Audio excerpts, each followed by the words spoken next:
Dans les profondeurs de la forêt tropicale de Madagascar, où la verdure luxuriante abrite une faune diverse et fascinante, un lémurien se retrouve en grande difficulté. Ses cris de détresse résonnent à travers les arbres, alertant une équipe dévouée de biologistes et de protecteurs de la faune en mission. L'équipe, dirigée par le docteur Lila, suit les appels angoissés du lémurien et découvre finalement la source, un jeune lémurien pris au piège dans un filet tendu par des braconniers. Ses yeux, remplis de peur, implorent de l'aide. Sans perdre un instant, les biologistes s'approchent avec précaution, s'assurant de ne pas effrayer davantage la créature terrifiée. Avec des gestes délicats mais déterminés, Lila et son équipe libèrent le lémurien de ses liens. En examinant sa patte blessée, ils constatent que la situation est grave.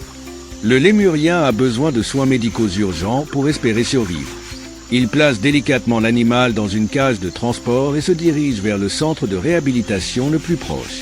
Au centre, les vétérinaires se mettent immédiatement au travail.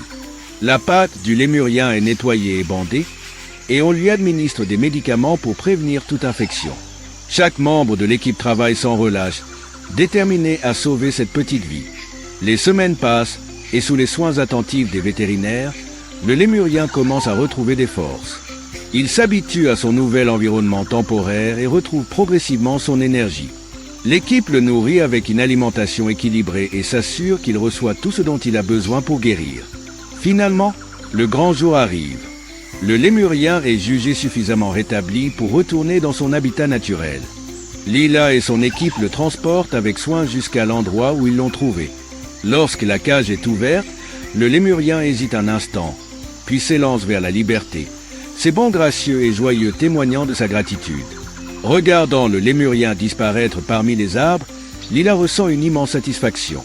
Aujourd'hui, ils n'ont pas seulement sauvé une vie, mais ont également contribué à la préservation de la beauté et de la diversité de la forêt tropicale de Madagascar.